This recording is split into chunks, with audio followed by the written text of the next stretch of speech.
You are now tuned into the 2-Minute Warning, a live stream community conversation pertaining to social and political issues and how we can collectively resolve them. Powered by the Westside Gazette.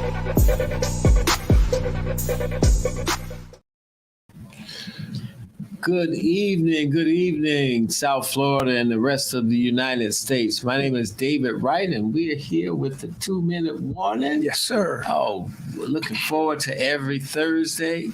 The 2-Minute Warning is provided to us by the Westside Gazette, the oldest, boldest, blackest newspaper in Broward County. My dear brother, the editor, Bobby Henry, how are you today, sir? I am terrific and getting better. You know, even though I'm in the state of Florida, that's not going to stop me from getting better. I don't know about you, but it's not going to stop me. Well, we're obviously growing stronger every day and up for the task. Oh, yeah, There's absolutely. truly a task in front of us today, so we're excited about that. You know what we say? Will you bring your A game? You better bring your A game, because I'm bringing my A game. And it's my position to beat you any way I can. So Absolutely. I know there's a saying on the streets is, you know, you bring in the weakest game to the strongest player. So DeSantis and the rest of your sycophants, you know, just be aware when you come, you better come correct because we're here, deeply rooted, and we will not be moved. Will not. Yeah. You know, I think it's just a cry out that, you know, you always, well, we saw it in the playoffs. You don't want to wake up a sleeping bear, do you? No, well, you know, and I think that's what he's doing. You poking at that bear, you know, and if that's what you're gonna do, you know, you be prepared what's coming. You know, that's all I say. You're supposed to let sleeping dogs lie. You know, so if you rattle that cage, you better be ready to be confronted with that you probably least expect. And I think that is what's happening, you know, from the banning of the books and all of that other stuff that this governor is doing. And I think we must all remember these physical attacks on spiritual beings.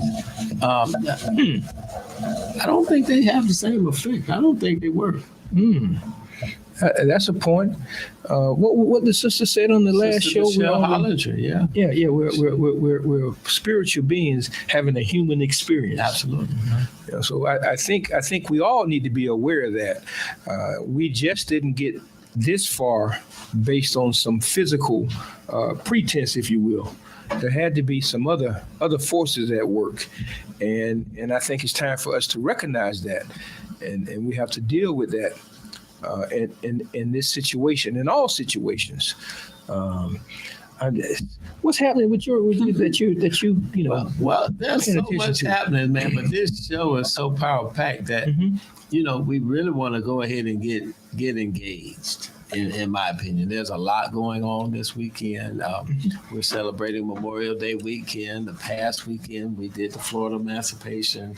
And Flag Day, Haitian Cultural Flag Day. So this city is truly on fire. The sports arena, in the civil rights arena, in the whole awareness of who we are as a people is at a height right now, and we need to keep it at a height. You know, unfortunately, we've lost some great people in a week span. You know, and one of my favorite songs from one of the great people that has transitioned, Miss Tina Turner. And she asked the question, you know, I don't want to fight anymore. You know, so, yeah. You know, but we can't use that as the mantra now. But may she rest in peace. You know, and then amen. Jim Brown, one of my favorites. I have one of his jerseys. Football legend, civil rights legend. He was there in the trenches. Yeah, in the trenches. In the trenches Yeah. when it came to athletes and fighting for their rights and their supports. He, Wilt Chamberlain, and Bill Russell. And Lou Alcindor. Yeah, Lou Alcindor. And actually Harry Belafonte. Also just lost. And I speak to that because it's so important that we kind of bring his spirit into this conversation as we move forward about the conversation that we're going to be having tonight. So, so absolutely. Yeah, that's a great point, David, and I appreciate that. Yeah. So, as we get ready to honor our military folk, I know to some Memorial Day is a very sad occasion.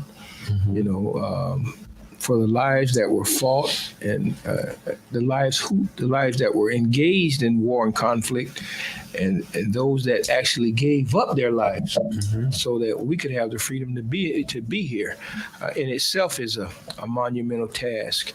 And to all those who have served and are serving, we want to say thank you for your service. And trying to understand and pay homage to where homage is due. So, absolutely. In my family, we have Army and Navy, and we honestly pay tribute to those that have fought and died for this country, especially those of color.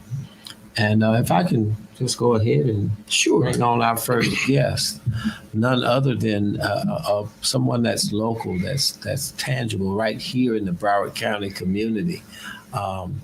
She goes by the name of Chief Warrant Officer Edna Frazier. I had the privilege of speaking with her on several occasions. I'm so honored to have her on the show tonight. She has actively served in 3 separate operations. So that just tells you enough about who she is, her character, and her dedication to this country. But she did an operation in Desert Shield, Desert Storm, and Hurricane Andrew, and operations in Iraq Freedom. So without any further ado, I can go on and on because her resume. Oh man, she got a resume this long. It's like some people prison records. Yeah, it's so long. But yours is so worthy. Sister Frazier, I call you Dr. Frazier. I know you said you ain't the doctor, but I'm gonna call you Dr. Frazier tonight. Welcome to the 2 Minute. Thank you. Let me tell you, the name of the program is aptly named because you all give 2-minute warnings. Hey, Edna, you were in line for doing that because I think somebody else got you before we got you in the 2-minute warning span. Yes, aptly named. But let me tell you, just being a soldier for life, we are trained for 2-minute warnings. So we just step up to the plate. And as a soldier for life, we continue to serve and help those that have kind of fell by the wayside. I retired U.S. Army Chief Warrant Officer 5 in 2013 with 30 years served in the military. So just to keep on serving seems like the natural thing to do. And in doing that, it gave me an opportunity to work with an American Legion organization, and I'm the post adjutant and the first vice commander. And it has enlightened me and see the people firsthand of the shoulders we stand on.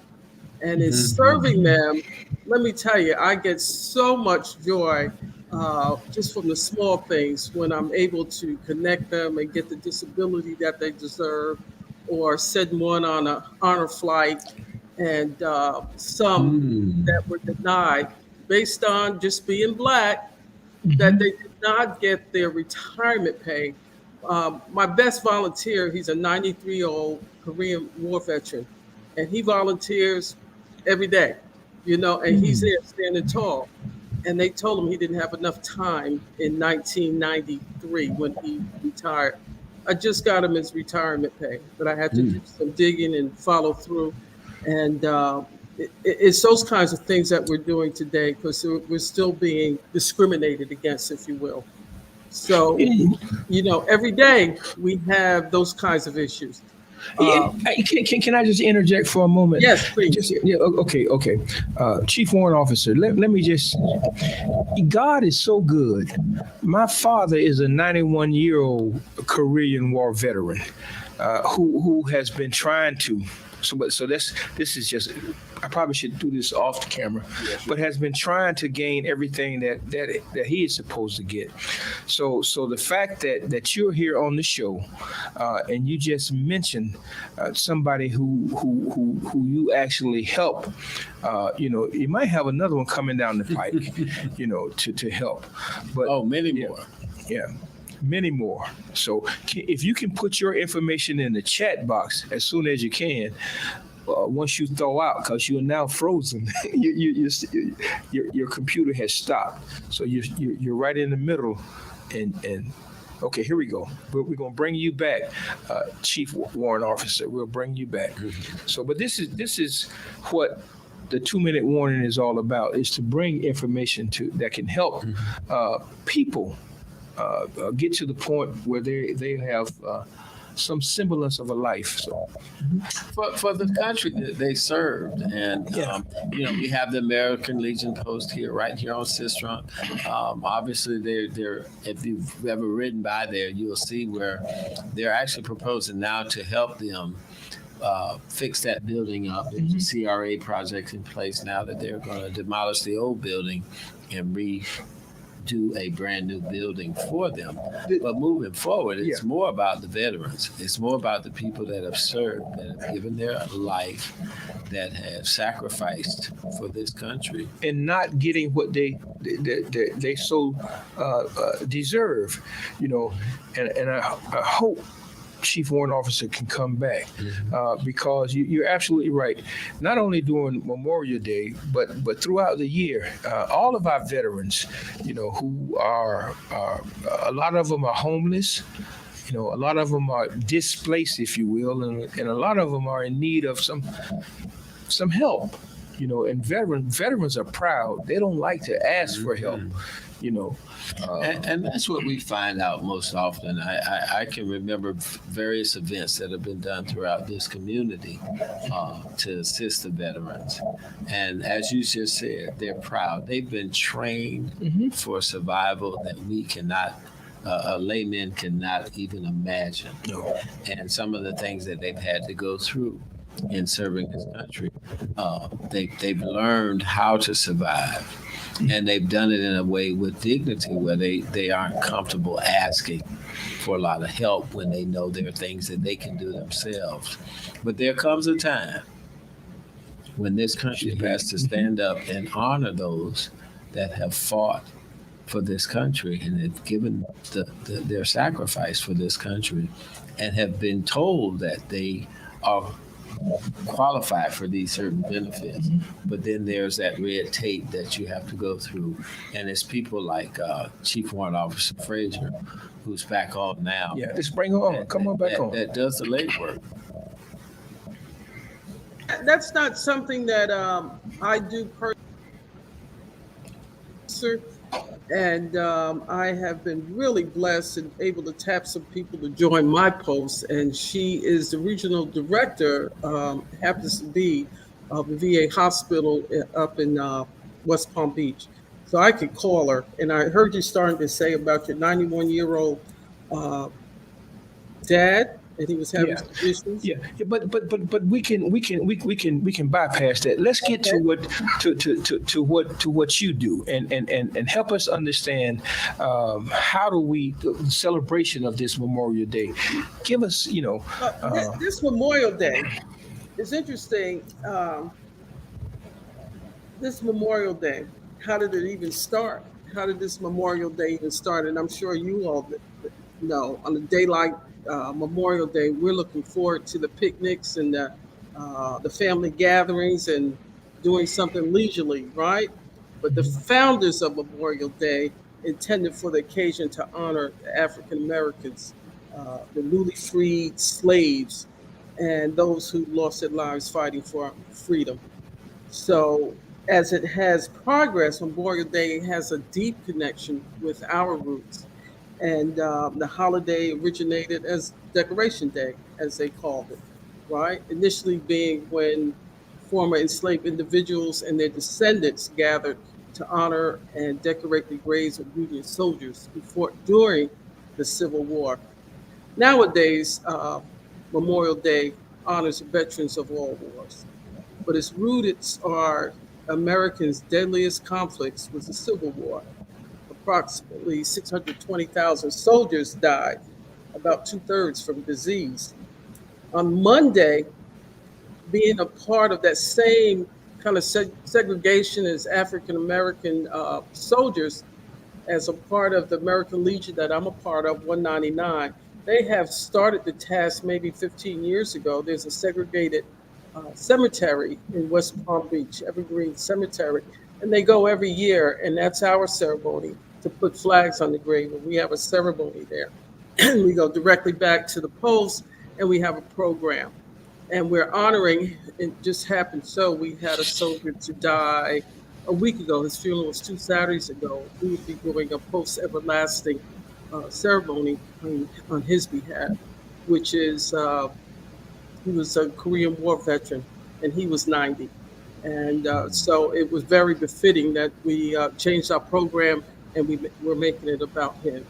But to still have that segregated cemetery, they fought very hard up there. No one, the city, they finally put a plaque up, but this particular post has, how you've adopted a cemetery, that's what they've done. They've adopted that cemetery, and they take care of those soldiers in the Black community there. So, to talk about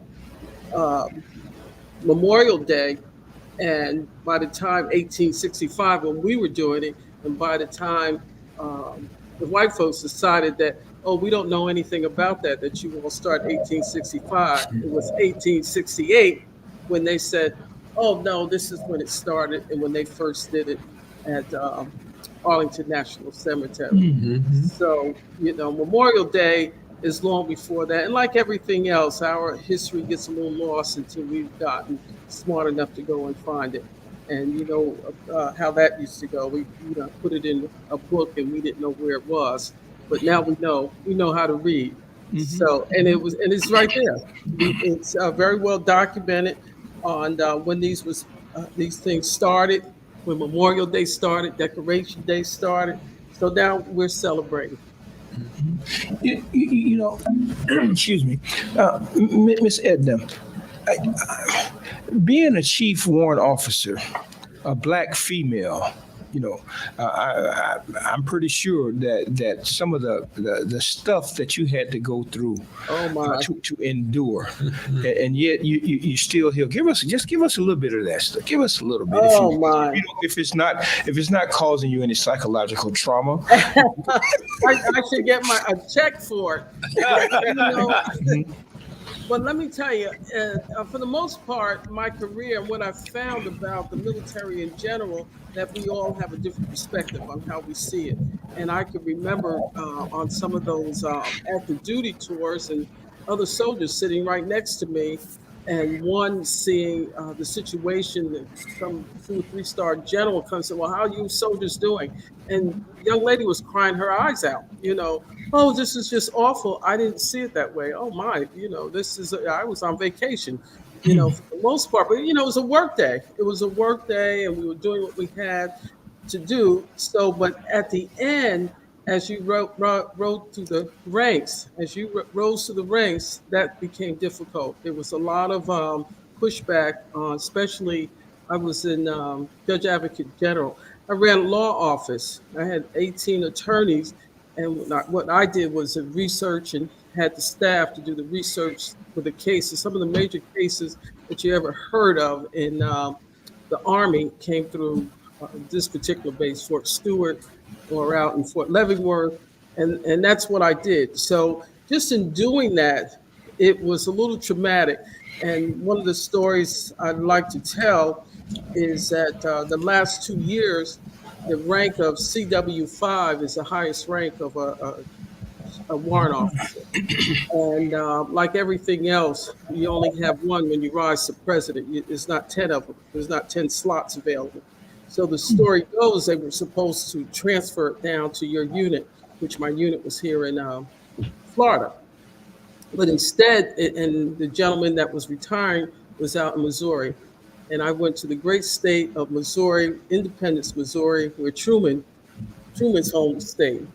And they decided they were going to downgrade the position to give it to a young white boy there that was a CW2 for a CW5 position.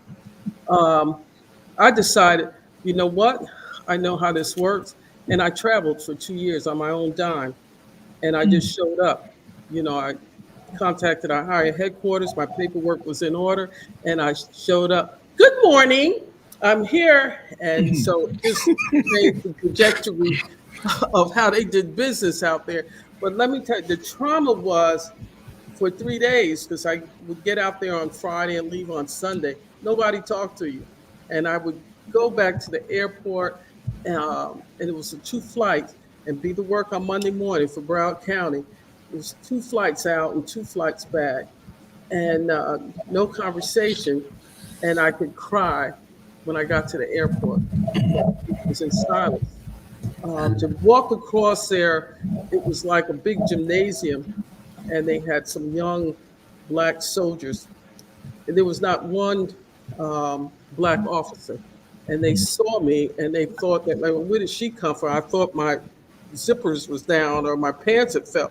But I never felt anything like that until I got there. And to go through 28 years and my last 2 years to feel that kind of, oh my goodness, in that part of the country, and to know that my forefathers, soldiers before me, the soldiers that we stand on, how much did they go through? And I felt that just for a couple of hours on the weekend, you know? So that was the work. So I've had some, it was good times, and I've had some tragic times. And we talk about this, I'm sure you're familiar with the PACT Act that's out now.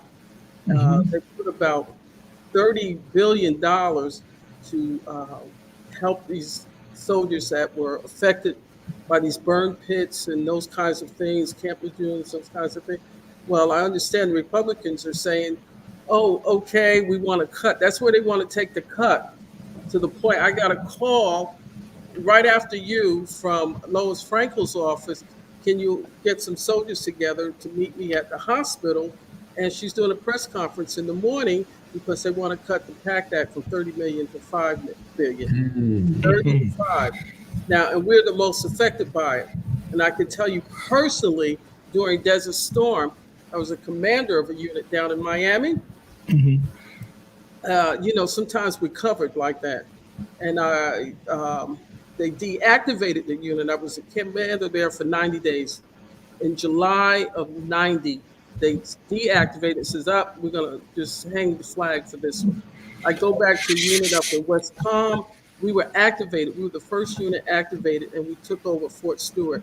And our job was to send soldiers over to Saudi Arabia at the time. Well, they reactivated the unit I was in down in Miami. They came across me in October, and my job was to validate the units to say, okay, you have your strength, you have what you need, your weapons or whatever. Well, there was a small unit, maybe 26.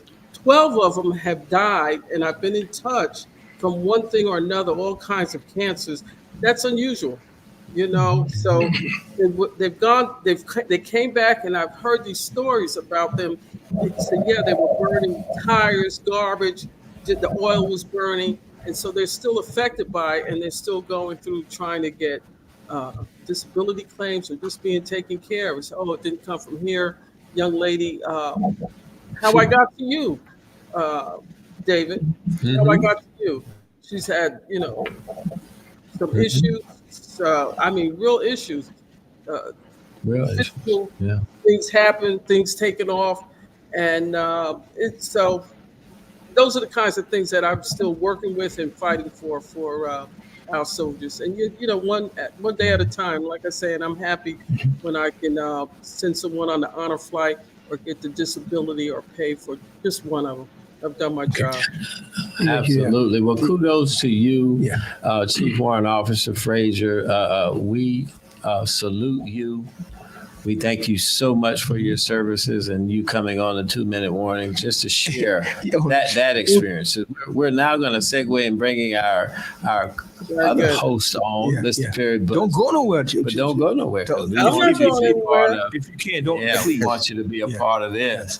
All right. Perry, how are you, sir? Good evening. Good evening, my brothers and Chief Warrant Officer Frazier, and to the 2-minute warning audience. I feel like a guest. I've been way so long. So yeah, it's really a new feeling for me to be back. And Chief Warrant Officer Frazier, as I was listening to your comments about these budget cuts, that is one of the more serious issues. I was listening on the way here about these negotiations regarding, this debt ceiling, and and really, it's not. While emphasis has been on us not paying the bills, there is an even greater risk that if the president negotiates this based on what Republicans have put forth, a lot of the most vulnerable will be hurt by this. And as you said, vets have given Republicans sort of a pass on this because many in the military do associate or is affiliated with Republicans, but the fact that Republicans are putting this particular measure on the table as a cut is really seen as a knife in the back to their vets. Absolutely. Yeah. And so, I think this is something that we all need to raise our voices about for those who have put their life on the line for our democracy in this country, for us to now turn our backs on them when they need these funds most and they need these services most, I think is really a travesty. So thank you for bringing that up and keeping that in our conscience. You know something, Perry? You made a statement just when you said that we turn our backs on them. No, it's not a we. They have drawn a mark in the sand that has separated. We didn't do it, but they did it. When they decided, okay, the Republicans would do this and we're going to do that. So when you say we, the unification of this country, is in question. And if I can bring on our next guest, and we're going to talk about, as a matter of fact, as we travel the country, you will see this demarcation, that has been drawn in the sand with travel bans and advisories to outside of the United States, not to come to the United States for fear of the guns and other bandings, if you will. So let me do this, and please, Sister Edna, don't go anywhere, because being in the military, I know you have experience and understand from the chain of command, some things that we have to do, we might not want to do, but we have to do. Yeah. Okay, so if we can, let me do this. Our next guest is a friend of mine, if you will. He has been a community activist and a leader in the community, so much so that he is the first branch president of the NAACP in South Dade. That's just one part of what he does. So if I can bring on my brother, Brother Harold Ford, can you come on and join us and let's talk a little bit? Okay, unmute yourself, Brother Ford. There you go. Thank you to everyone, and I also want to give kudos and respect, out of respect for my sister, Miss Frazier. I want to say thank you for your service. Thank you. So, Brother Ford, yes, sir. Okay, tonight's show, we're supposed to be talking about this travel ban or travel advisory, and we want our viewing audience to be able to understand what it is that is being asked or that has been put on the table. Can you bring us up to par with what your understanding of what's happening? Okay, well, first of all, thank you all for allowing me this opportunity. And as the president of the South Dade branch of the NAACP, in alignment with the Florida State Conference of NAACP, as well as receiving our marching orders from the national office, we were granted a travel advisory, not a travel ban, but a travel advisory for the state of Florida, simply because of all the different laws that have been passed that are basically attacking, one, African Americans, two, immigrants, and three, the LGBTQA plus and community. And so as a result, an advisory simply just warns people to be careful and cautious because you're not wanted or i.e. going to be well received in a particular area. So with, it's just in a nutshell, that's essentially what the travel advisory is communicating to the masses, i.e. those in the state of Florida, those around the country, as well as those around the world. Okay, very good, very good. Okay. I don't want to dominate the show because I can, but I want our hosts to join in. I know one of my concern or my reasons for wanting to have this show was for us to understand the significance behind what is being asked of us. I know there was a story done concerning our national director, Leon Russell.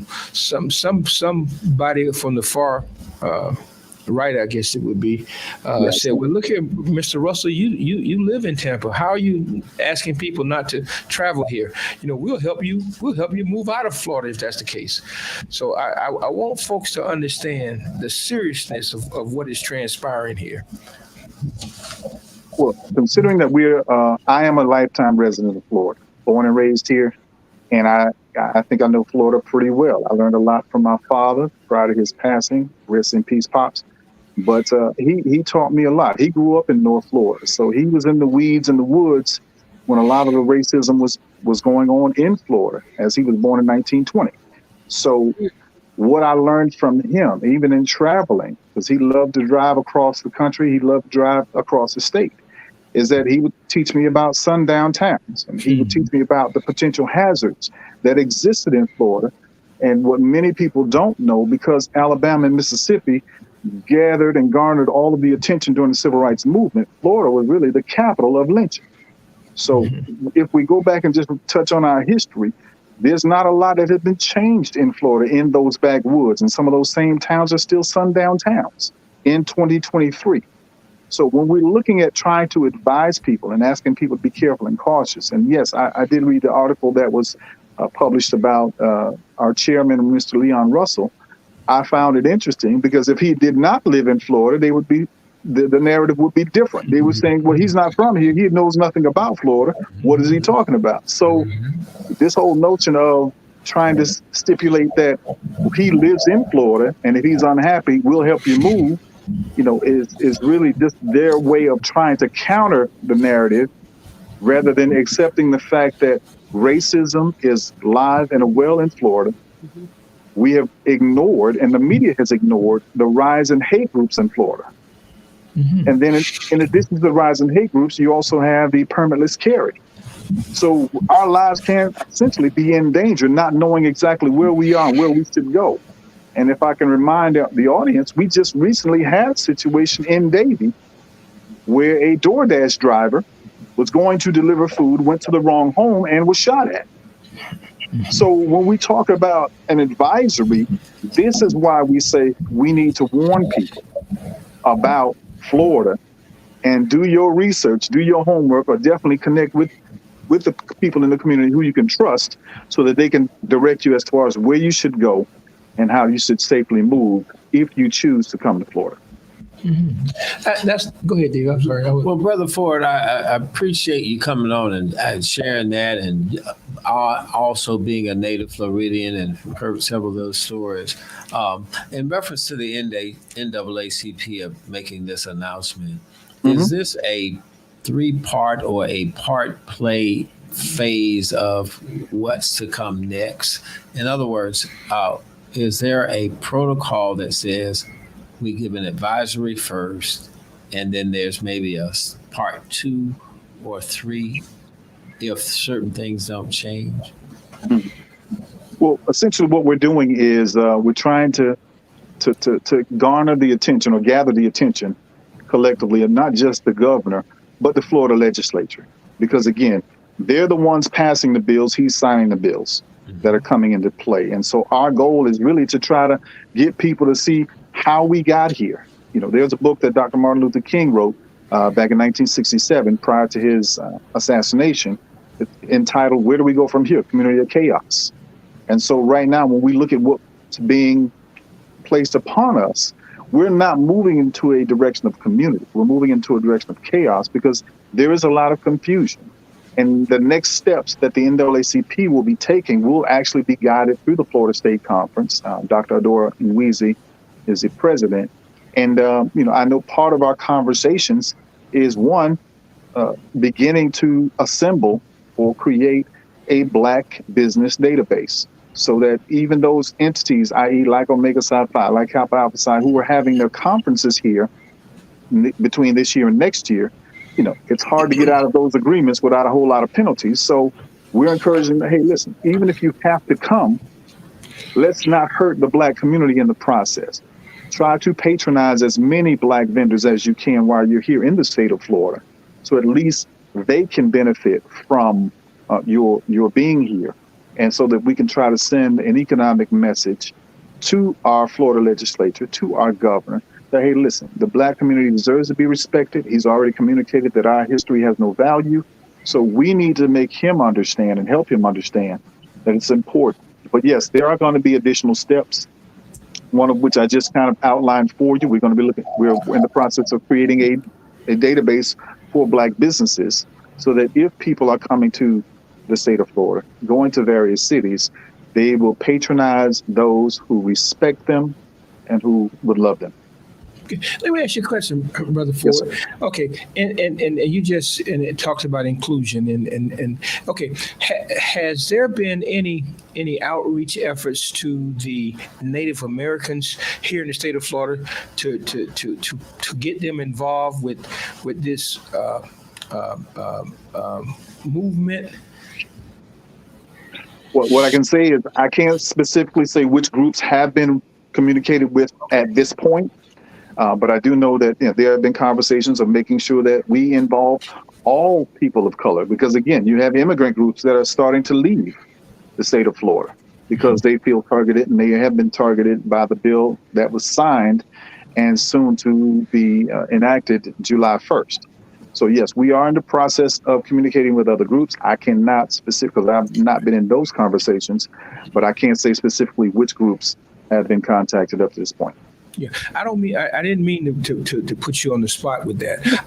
I know that there's a chain of command, and okay. So could it perhaps how can you use the influence of our Native Americans? I listened to a brother from the LGBTQT plus population talk about how they were joining in and how unsafe it was, and making people aware. So yeah. And our goal is, again, to try to bring everyone in, because inclusion is what we're all about when you look at the NAACP. So, yes, we are looking at and communicating with other groups. But like I said, I was not a part of those parts of the phase 2 conversation. So I don't want to give misinformation to the community. Okay.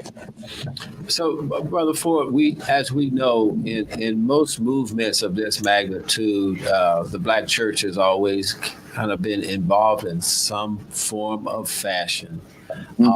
we know this message has truly gone out, and I'm expecting the pulpits on Sunday to have some type of conversation. Has the NAACP given any directive in that respect to the Black churches?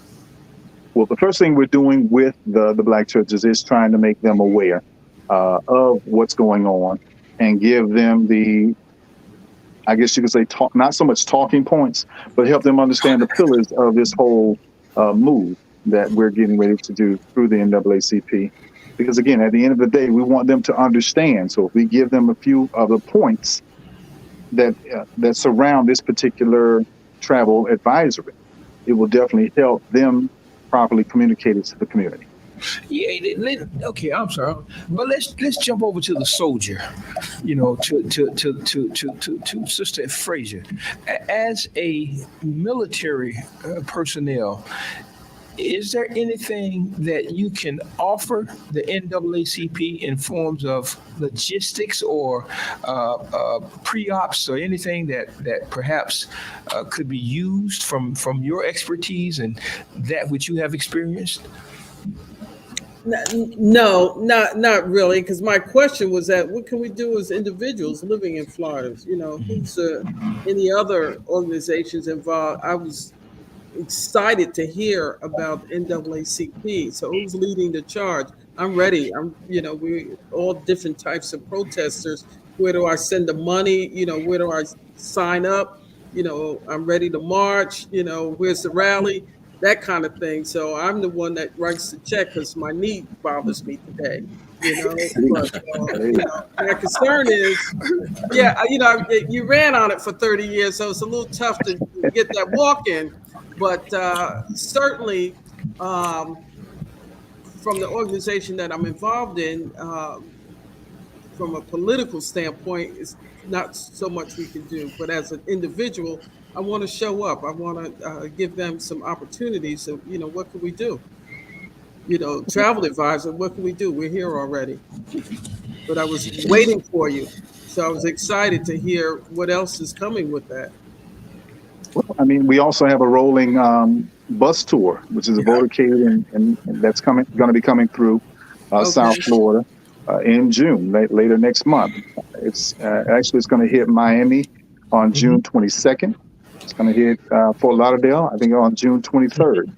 But it's coming from starting in Tallahassee and hitting a number of different cities. So we'll link up. I'll get that information out to you. Also, it will soon be posted on our website. Our website is southdade.naacp.org, which, again, it'll give information about it. The one that we're going to be doing in Miami-Dade County is going to be held at Mount Olive Missionary Baptist Church in South Miami, which is centrally located. And then I'm not over the Broward branch, so I'm not sure exactly where it's going to be held. But if you get in touch with me, I'll definitely get that information over to you. Okay, so we have some places in terms of, we're going to need some places. We need some other organizations to get involved. And we're ready. We've just been waiting, Correct. Because we've been we're partnering with Black Voters Matter. We're partnering with League of Women Voters and a number of other groups that are going to be also a part of this whole rally and this whole effort. If I can, as it pertains to that rolling protest tour, okay, the West Side Gazette has been a supporter and a place to find information concerning that. So if you go to our website and pull up the issues of the West Side Gazette, you'll find it. But one of our viewers, John Schaff, he makes a point, and this is, I guess, because of his military experience. He says, keep your leaders protected, and if possible, very low exposure, even better, no open exposure. So how do we relate to that? How do we respond to that? Well, as we go to various stops with the rolling tour, we're also bringing law enforcement and communicating with law enforcement.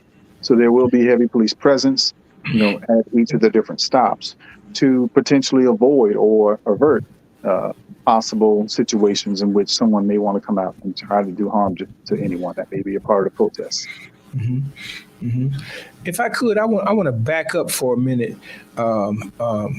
Let's do this. If we can just pay attention to the screen for a moment. All right, there we go. If you can take a look at that, you can find out some information.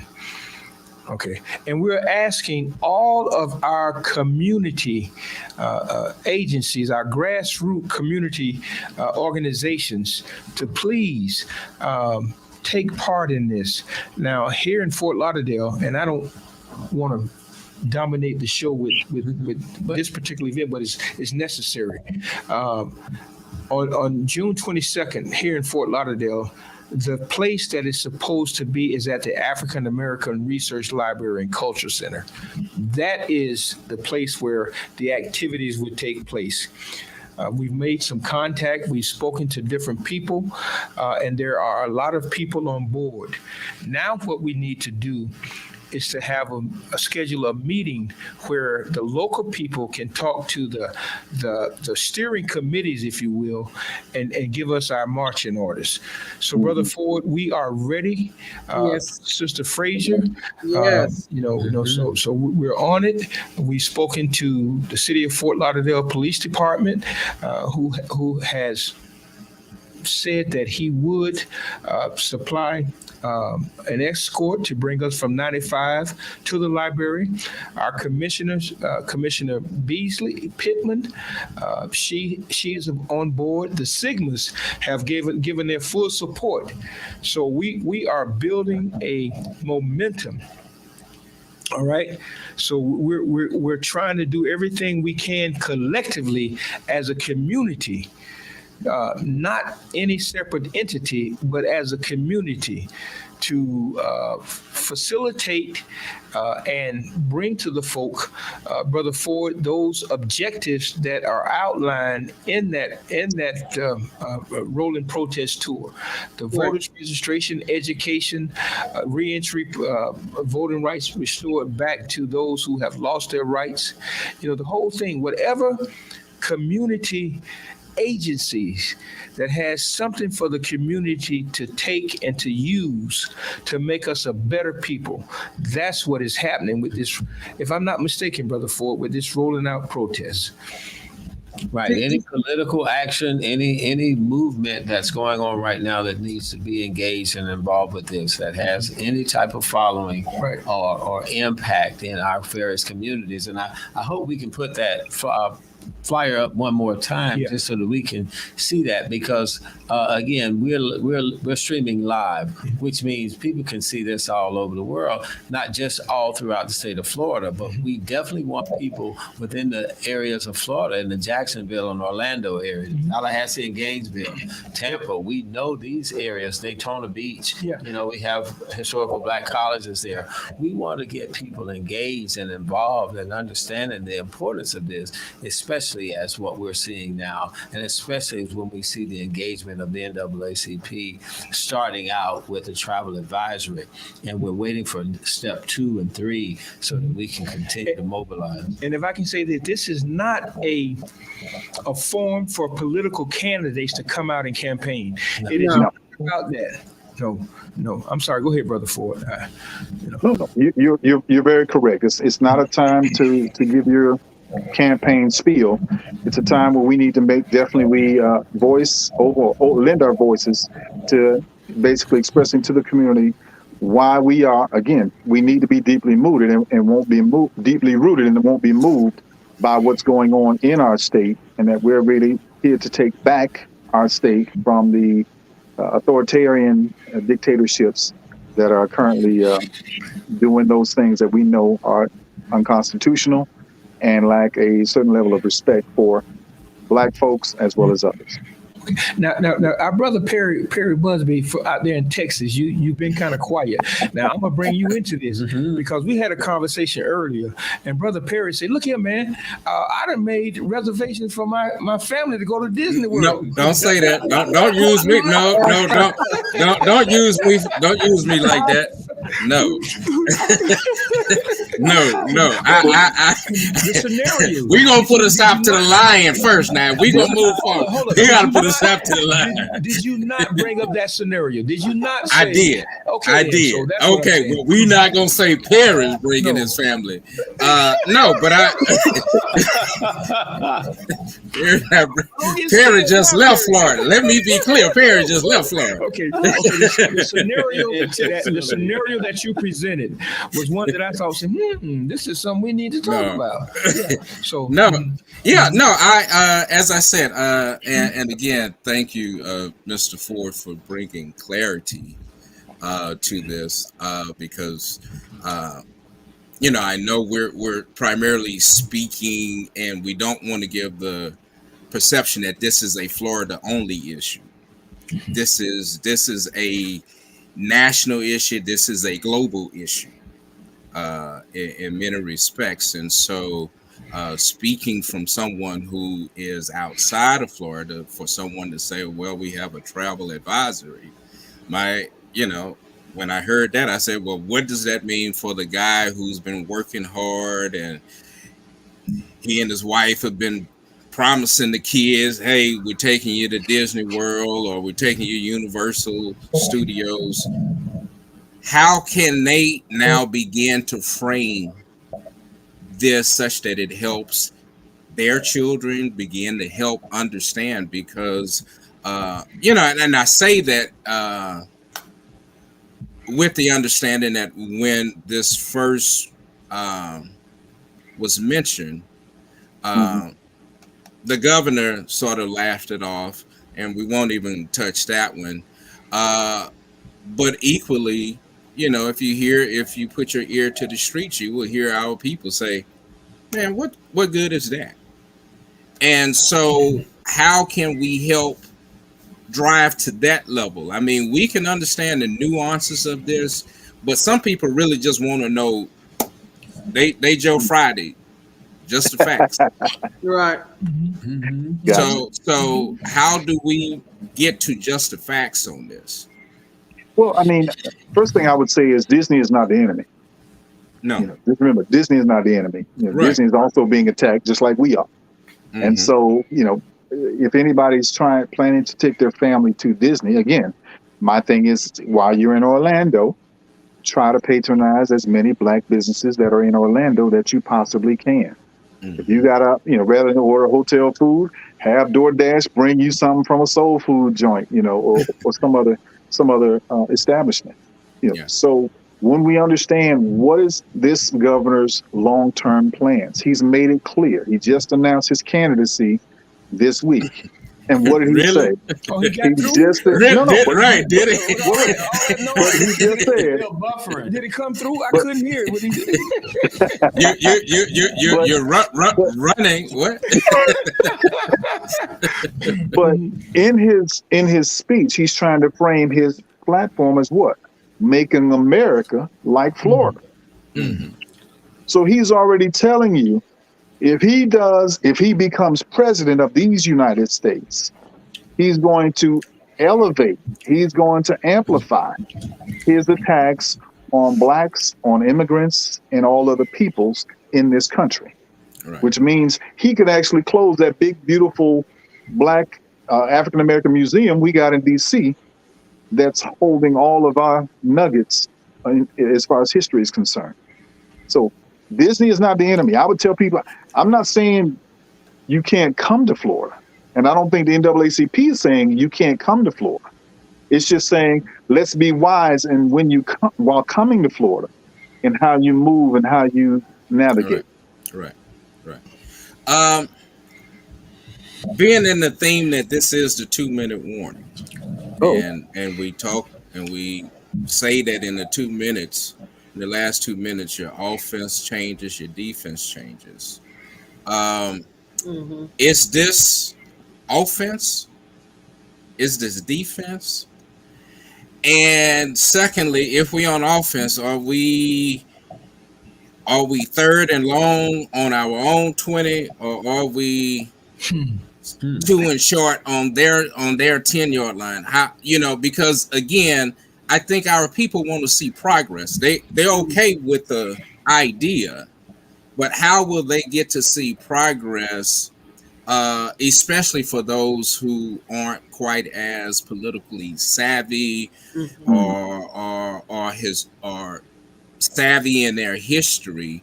How can we help bring that lower body along? Because again, if we're gonna look at the Montgomery bus boycott, and I hate to bring up the boycott because that's not what this is. Right. But you got to bring people along, and so are we bringing them along on the fact that they're going to see some advancement, or are we asking them to buckle down because we on defense?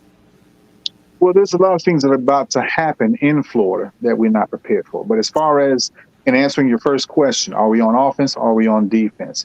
Anytime you're reacting, you're on defense. Yes, right. So, if I'm on a basketball court and you're dribbling down the court, I'm going to react to the direction that you're going, or, the situation and circumstances of the game. So the initial response is a reaction. And I would be, I don't think I would be accurate if I said otherwise. However, the next move, now we have to make it an offensive move, which is why I spoke of creating that directory of Black businesses, or as my brother alluded to earlier, I think off air, the red, black, and green book that we need to create so that we can go ahead and again, help our businesses, not just help patronize our businesses, but now we should develop a new focus of helping to scale up those businesses so that now they're building capacity, they're creating jobs within our own communities. And so now when we see what potentially could happen as a result of the other issues that our governor has created, i.e. with migrants walking off of construction sites and migrants not out in some of the different areas where they were picking the vegetables and fruits and things of that nature, we're going to see our economy in Florida become challenged. But if we have our red, black, and green book in place, now we can make sure even the little that we may have, we're patronizing the right people that will benefit from it, so that we're not hurting our Black businesses when people don't come or our tourism slows down.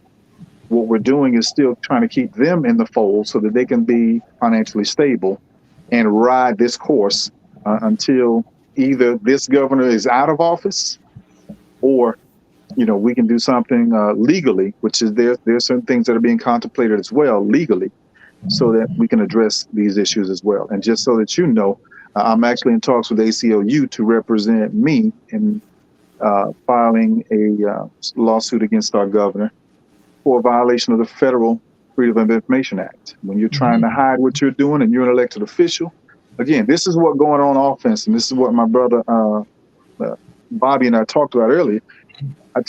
We talked about what? Counterpunching. We have to know how to counterpunch. When somebody's coming at you, you got to know how to duck, dodge, and then plant one right back at them so that maybe they'll get up off you and step another way. So part of what we're doing now, yes, we started on defense, but now it's time to retool and go on offense. And starting with offense is going to be, like I said, the red, black, and green book. And then we're going to be looking at litigation as well as other strategies that we're looking to put in place. Is this ongoing, or is this do we have a specific goal in mind that what we want, what some outcomes? Well, part of it, one of the goals is, as I was asked this past Sunday, what would I like to see happen? First of all, let's start repealing all these bills that are attacking the African American community. Let's see that first. Absolutely.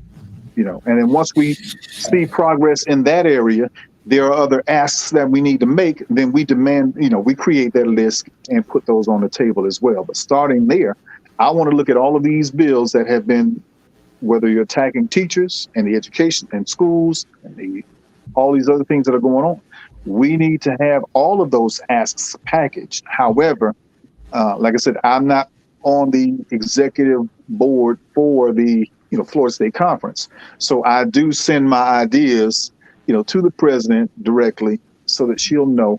And when she's having those meetings, and sometimes who knows, in the future, I may be invited, and I'm ready to talk about what needs to be happening.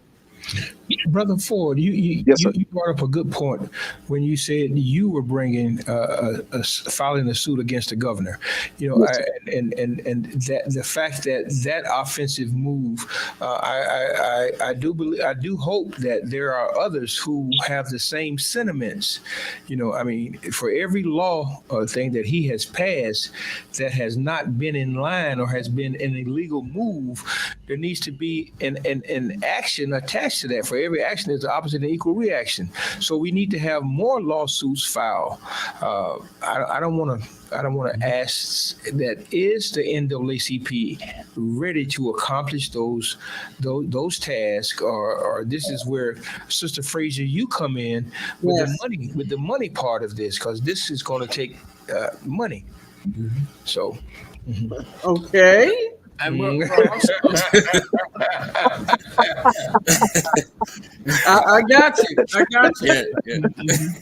but we're also. But those are the same questions that I have. You know, what's happening? What are we doing?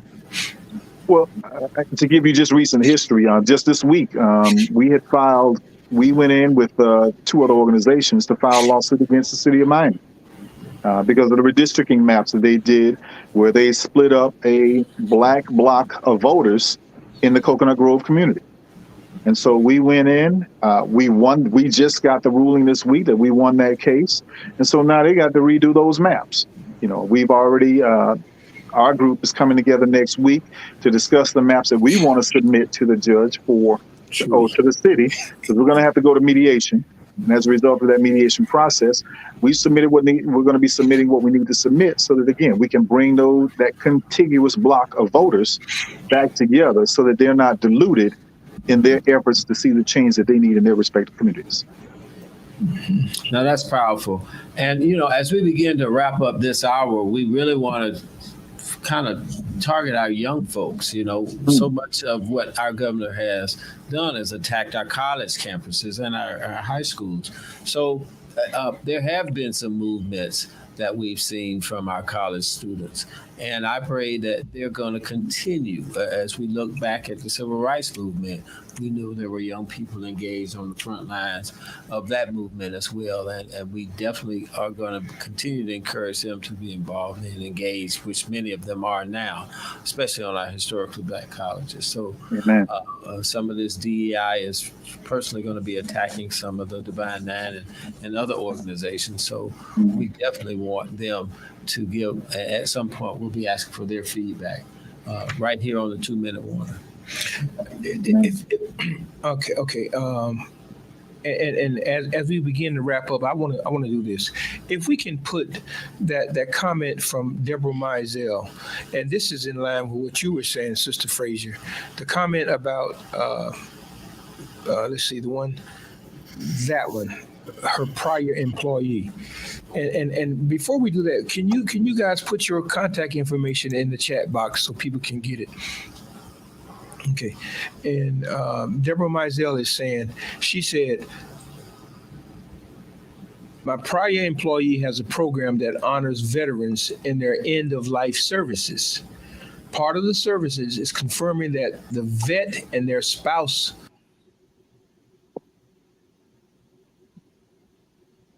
Okay. I don't know what happened.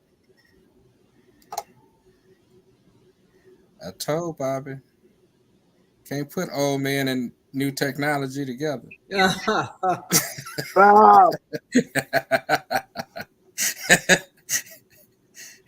Y'all rough on each other, ain't you? No, it's never good when you get old. When you get old people and new technology together, you're gonna see something. Hey. I say that, and I'm old. I say that, and I'm old, Brother and I'm in IT. I'm not getting in that, Brother Perry. Not getting in that. I'm a guest. We're going to be mindful of the time. We're just trying to show our togetherness with the different colors. So we're just trying to bring everybody together. But as I was saying before you unplugged me, Terry. How did you do that? What's that old saying about brilliance and baffling with the BS? Okay. As I was saying, Miss Mizell say, I implore everyone, whenever you see a person wearing a veteran cap and or uniform, to tell them, thank you for your services. Don't wait for special occasions. Right. You have no idea how grateful they are to be recognized. Yes. I told a World War II vet in the grocery store just last week, and I could see his eyes get weepy. Okay. So, may I add one thing to that, Brother Henry? Sure, you can. And I learned this from one of my deacons in my church who's a veteran. And he said one thing that veterans never heard when they came back from fighting. Many of them heard, thank you for your service, but they never heard welcome home. Mm-hmm. And so I made that a point that every time I see a veteran, interact with a veteran, I always say thank you for your service. But Sister Frazier, welcome home. Oh, thank you so much. Let me tell you, I'm standing on their shoulders. We just April 8th we're a commemorative partner host, and I'm working with the national office, and we had a Vietnam memorial, Vietnam commemoration.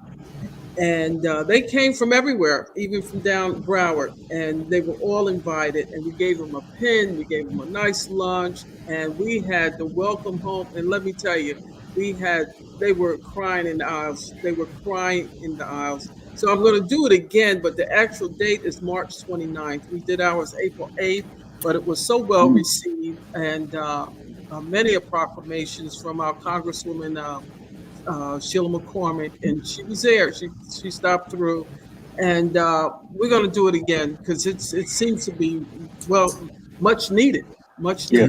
Yes. So thank you so much. Appreciate it. You're welcome.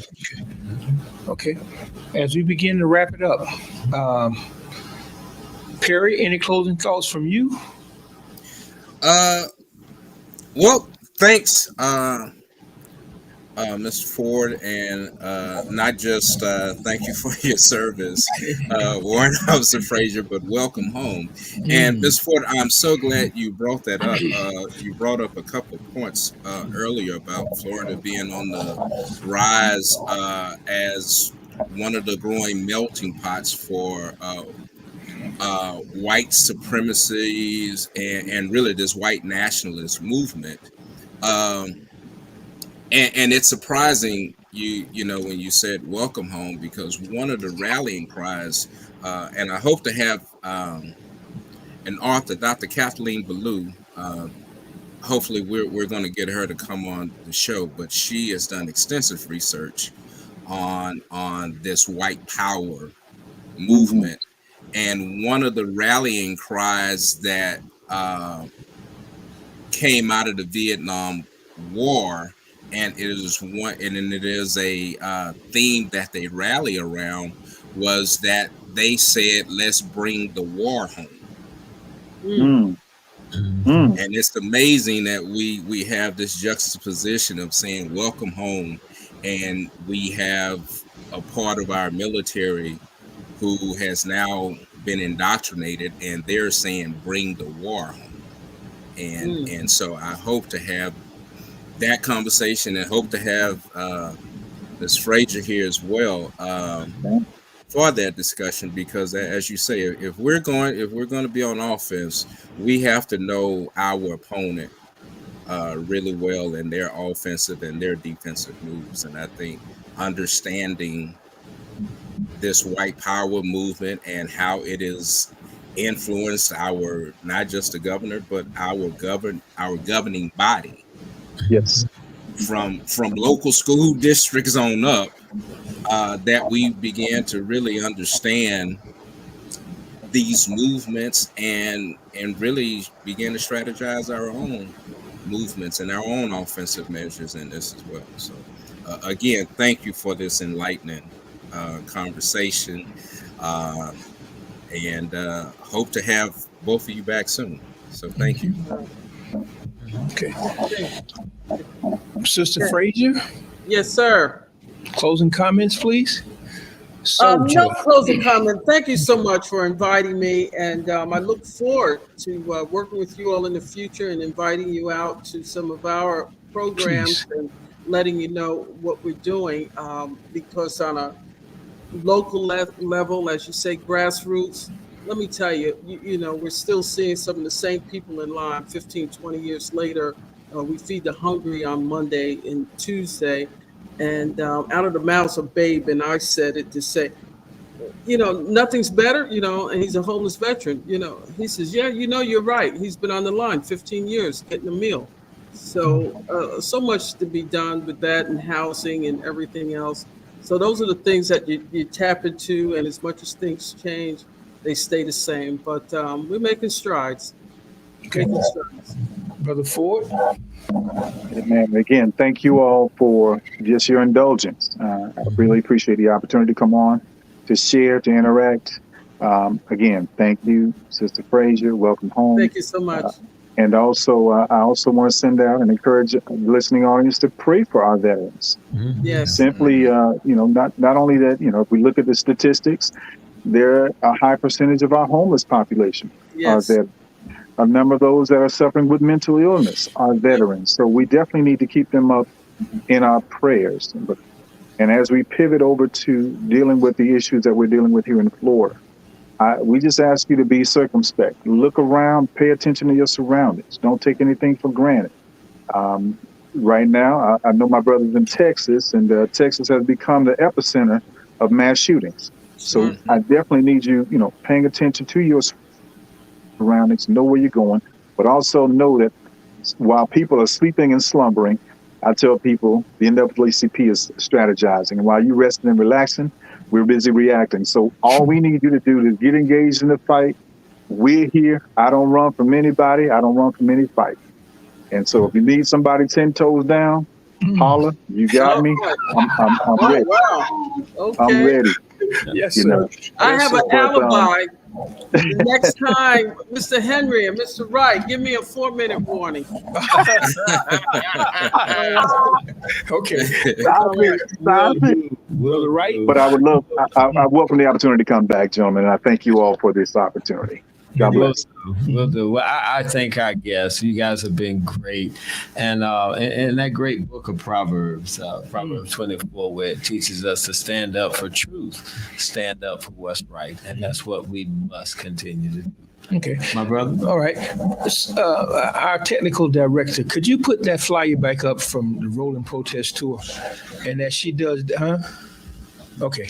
As that's being done, let me close out with this. I want to thank everybody for really coming on the show, and Chief Warrant Officer Frazier.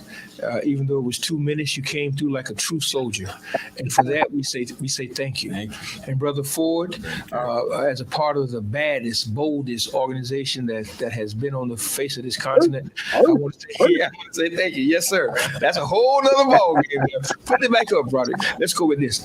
Now we remember the Montgomery bus boycott was a political and social protest and campaign against the policies of racial segregation in public transportation. It took a little while, but we arrived and achieved what we wanted, and that was to bring fairness in transportation and other aspects as it relates to equality. Now, let me remind you of another gentleman, Nelson Mandela. Nelson Mandela was one of the most prominent and prolific freedom fighters that they were. And through all the hell that he caught, he was willing to get on his knees and pray for his enemies and ask that his fellow countrymen not cut their heads off. He wanted to get them to the table and negotiate, and he did it. Now, 33 years ago, here in the state of Florida, in the county of Miami-Dade, there was a gentleman by the name of H.T. Smith. Yeah. H.T. Smith said, okay, if y'all want to disrespect our hero and Nelson Mandela and not give him the key to the city, nor any other acclaim that he so deserved, then doggone it, this is what we gonna do. We gonna boycott this city. Mayor Suarez and your councilman, damn you, and the Cuban Americans who thought it was a shame that you wanted to honor Nelson Mandela. Damn you. So for that, this is what we'll do. We'll create this boycott. We'll stop people who look like us from coming to Miami, and we'll cause you to bring us to the table and let's have a conversation. I'm saying that to say this. In every war, there are casualties. Some got to win and some got to lose. This is a war and a task that we have to win. And in order for us to do this, it's not only going to take us as Black people. It's going to take the LGBTQT+. It's going to take white folk who believe in women having control of their own bodies. It's going to take white folk to understand that the history of everybody is a history of us all. It's going to take all of us to bring this fascist racism and totalitarianism government to its knees. And I'm going to leave you with this quote. And this quote comes from Desmond Tutu.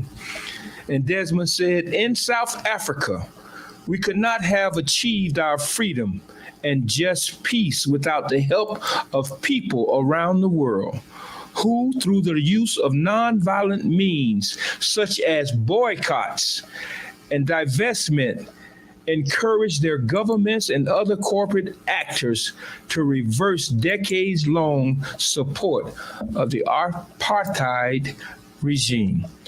I said all that to say this. It's going to take more than us.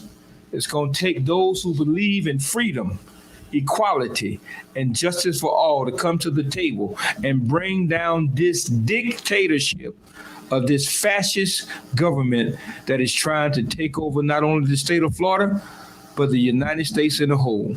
God bless you all, and please subscribe to the 2-minute warning. Have a good night. Good night. Good night.